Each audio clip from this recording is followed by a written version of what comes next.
My boyfriend's family pretended to be poor to test me, so I pretended to be broke and watched them beg. I'd been dating Adrian for 8 months when he finally invited me to meet his family at their house for Sunday dinner. He seemed nervous during the drive, which I found sweet considering how confident he usually was. "Just so you know, my family is pretty low-key," he said, adjusting his grip on the steering wheel. "We don't have much, but what we have, we share." I squeezed his hand and told him I didn't care about any of that, which was true. What I didn't tell him was that I'd already done my research. LinkedIn is a beautiful thing. His father, Richard, owned 3 luxury car dealerships across the state. His mother, Diane, sat on the board of directors for 2 major corporations. His older sister, Veronica, was a partner at one of the city's most prestigious law firms. The address he'd given me was in Meadowbrook, where the average home price was $2.3 million. So when we pulled up to a modest ranch house with peeling paint and an overgrown lawn in a completely different neighborhood, I knew exactly what was happening. They were testing me. Adrian parked in the driveway next to a beat-up sedan that had seen better days, and I noticed the garage door was closed, probably hiding whatever luxury vehicles they actually drove. "This is it," he said, and I could hear the nervousness in his voice. I smiled and said it looked cozy, then followed him to the front door. His mother answered, wearing a faded sweatshirt and old jeans, her hair pulled back in a simple ponytail. "You must be Sloan," she said, pulling me into a hug that felt calculated. Come in, come in. Sorry about the mess." The house was decorated like a stage set for struggling middle-class family. Mismatched furniture that was probably rented, generic artwork on the walls, and a TV that had to be at least 15 years old. But I noticed the small details they'd missed. The Hermes scarf casually draped over a chair, the Montblanc pen on the side table, the barely visible tan line on Richard's wrist where an expensive watch usually sat. I complimented the house and Diane smiled, saying they'd lived here for 20 years and it had good bones even if it needed work. Dinner was served on chipped plates with bent forks, and I watched Adrian's sister Veronica struggle not to grimace as she used the obviously cheap cutlery. His younger brother Mitchell kept glancing at me like he was waiting for me to bolt. Richard asked what I did for work, and I told him I was between jobs at the moment, which wasn't technically a lie since I'd recently sold my marketing firm for 8 figures and was taking time off. "Tough economy," Richard said sympathetically. "What field were you in?" I kept it vague and said digital marketing, doing some freelance work here and there. Diane jumped in asking if I'd gone to college, and I said I'd done a couple years but had to drop out due to financial issues, which was completely false, but I wanted to see where this was going. The whole family exchanged these quick looks like they'd just confirmed something. Mitchell asked if I had student loans, and I said I was still paying them off, which made Diane touch Adrian's arm with this concerned expression. "That must be stressful," she said in a tone that was probably meant to sound supportive but came across as condescending. Throughout dinner, they kept dropping hints about their supposed financial struggles. Richard mentioned how expensive car repairs were, even though I'd seen his LinkedIn post from last month about expanding his dealership empire. Diane talked about clipping coupons and shopping sales, despite the Cartier Love bracelet I'd spotted in a photo on her office wall from the company website. Veronica complained about law school debt, which was hilarious considering she'd graduated 15 years ago and was pulling in 7 figures annually. The performance was almost impressive in its coordination. After dinner, Adrian excused himself to help his mom in the kitchen, and Richard suggested I join him on the back porch for some air. I followed him outside to a deck that desperately needed staining, and he leaned against the railing with this serious expression. "Adrian really cares about you," he started, and I could feel the setup coming. "We just want to make sure you care about him for the right reasons." I played dumb and asked what he meant. Richard said that Adrian was a good kid with a big heart, and they'd seen him get hurt before by people who were more interested in what he could provide than who he was. I asked if he was asking about my intentions, and Richard nodded. "We're not a wealthy family, Sloan. What you see is what you get. If you're with Adrian expecting some kind of upgrade or financial support, you should know that's not something we can offer." I looked him dead in the eye and said I was with Adrian because I loved him, not because of what was in his bank account. Richard seemed satisfied with that answer and patted my shoulder before heading back inside. I stayed on the porch for a minute, pulling out my phone to text my assistant. "Pull my investment portfolio details. I need the documentation showing I'm broke. Create a paper trail for student loans, credit card debt, the works. Make it look convincing." She responded within seconds saying she was on it. When I went back inside, Diane pulled me aside for what I assumed would be the mother's version of Richard's talk. She held both my hands and said she could tell I was a sweet girl, but she needed to be honest with me. "Adrian has big dreams," she said carefully. "He wants to start his own business someday, buy a house, have a family. Those things take money and stability. I just want to make sure you two are on the same page about what your future might look like." I told her I understood completely, and that I was working hard to get back on my feet financially, but it might take some time. Diane's expression shifted to something that looked like pity, mixed with concern. "Have you thought about what happens if things get serious between you two? How you'd contribute to a household?" I said I'd figure it out and that Adrian and I were a team. We'd work through any challenges together. Diane nodded, but I could see she wasn't convinced. When Adrian and I left that night, he apologized for his family being so intense. "They just worry," he said. "Money's always been tight for us, so they get protective about making sure I don't end up in a difficult situation." I kissed his cheek and told him I understood, then asked if we could stay at my place that night. He agreed, and when we got to my modest one-bedroom apartment in a middle-class neighborhood, I could see him relax. What he didn't know was that I also owned the penthouse downtown and a beach house in Malibu, but this apartment served its purpose for maintaining appearances. Over the next 2 weeks, Adrian's family ramped up their poor family act, while simultaneously digging into my background. Mitchell friended me on social media, and I watched him screenshot my carefully curated posts showing thrift store finds and budget meals. Veronica invited me to lunch and spent the whole time talking about how expensive everything was and how she wished she could afford nicer things. The performance was exhausting, but I played along, showing up to family gatherings in Target clothes and driving my decade-old backup car. I complained about my landlord raising rent and mentioned picking up extra freelance work to make ends meet. I watched them exchange satisfied glances, clearly believing their test was working. Then Adrian's birthday came around. His family planned a small party at the ranch house, and I showed up with a gift I'd spent considerable time selecting. It was the first edition book he'd mentioned wanting, and it had cost me $12,000 at auction. But I'd had it rebound in a cheap cover and told him I'd found it at a used bookstore for $20. He was thrilled, having no idea of its actual value, and his family looked at the cheap gift with barely concealed disappointment. That's when Diane pulled me aside again. "Sloan, honey, can we talk?" She led me to the kitchen where Veronica and Richard were waiting. The three of them looked at me with these serious expressions, and I knew the real conversation was about to happen.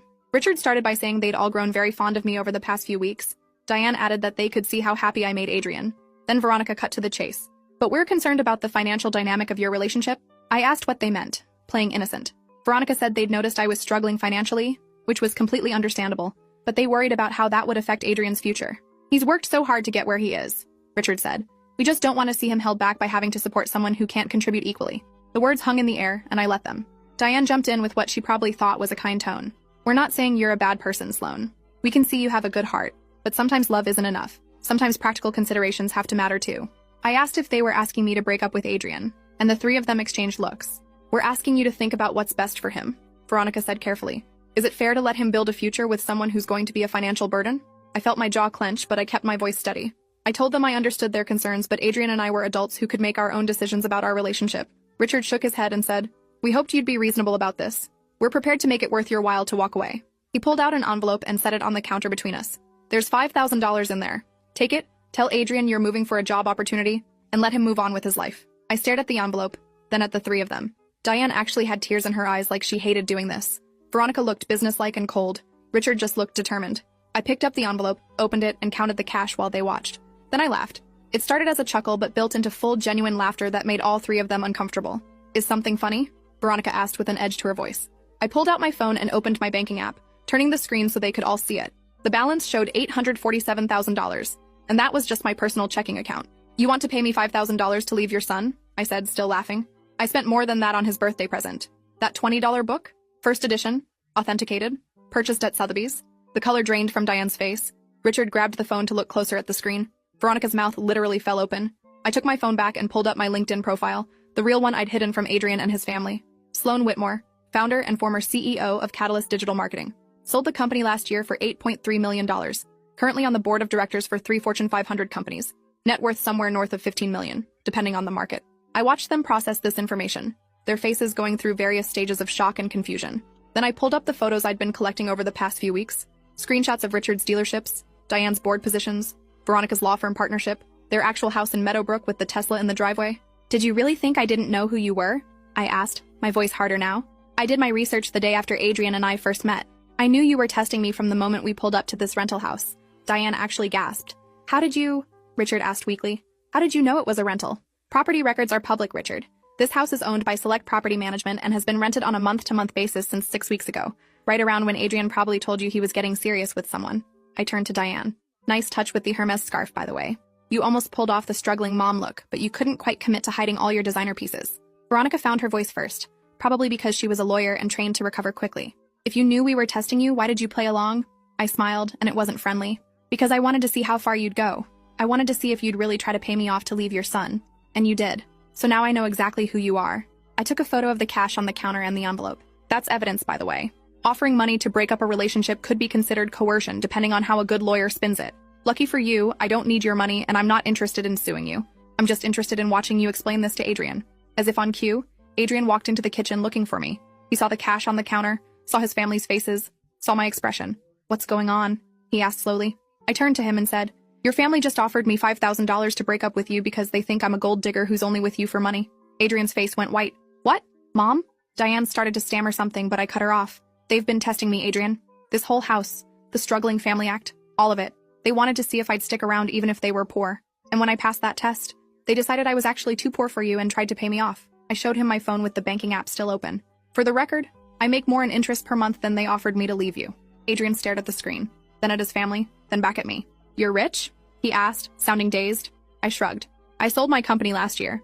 I've been taking time off to figure out what's next. I didn't tell you because I wanted you to know me as me, not as someone with money. I gestured to his family. Apparently we had the same idea, except their version came with a payoff scheme at the end. Richard tried to speak. Adrian, we were just trying to protect you from... Adrian held up his hand. You pretended to be poor? You rented a house and bought cheap furniture and created this whole elaborate lie to test my girlfriend? Mitchell appeared in the doorway, probably drawn by the commotion, and took in the scene with wide eyes. Adrian continued, his voice getting louder. And then when she passed your little test, when she showed she'd stay with me even if we had nothing, you tried to pay her to leave because she actually didn't have money? Veronica jumped in. We were thinking about your future. You deserve someone who can be an equal partner financially. Adrian laughed, but it was bitter. An equal partner? Like how you were equal partners with Dad when you married him fresh out of law school making nothing while he was building his business? Or should Dad have paid you to leave back then? Veronica's face flushed red.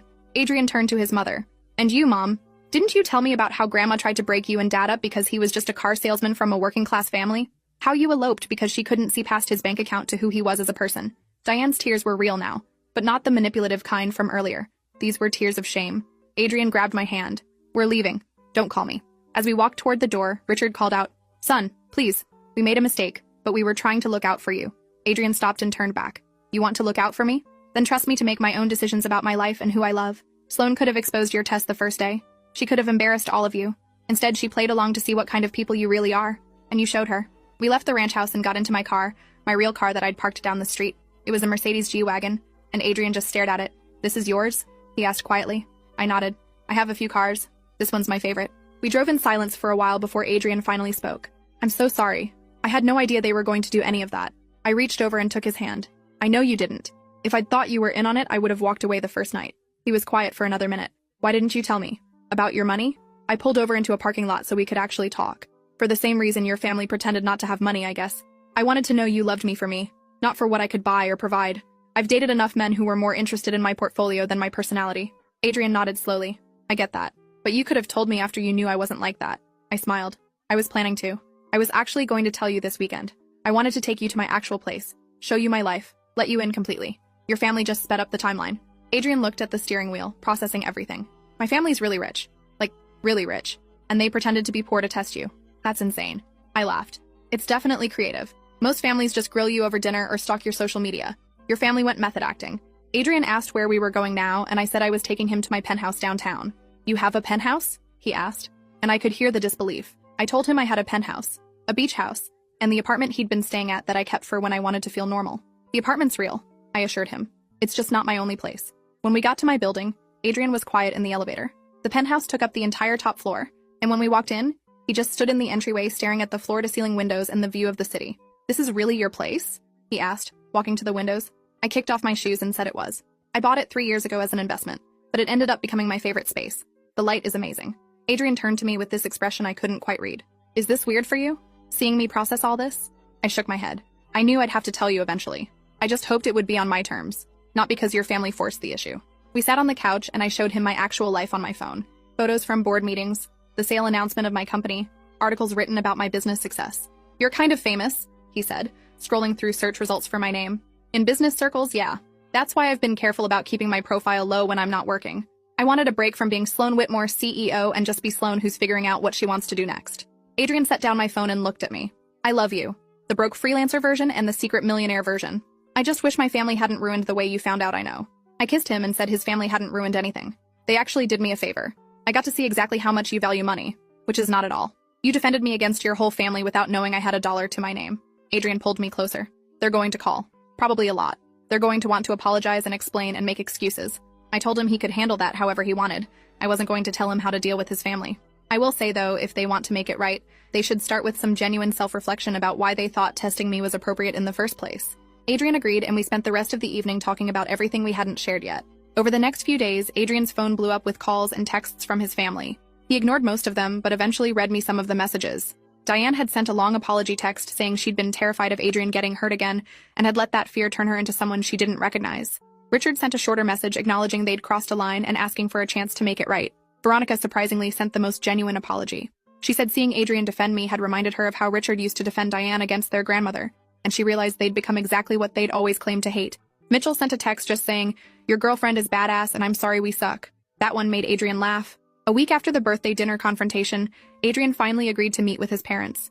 I offered to come with him, but he said he needed to do this alone. He was gone for 3 hours, and when he came back to the penthouse, he looked exhausted but lighter somehow.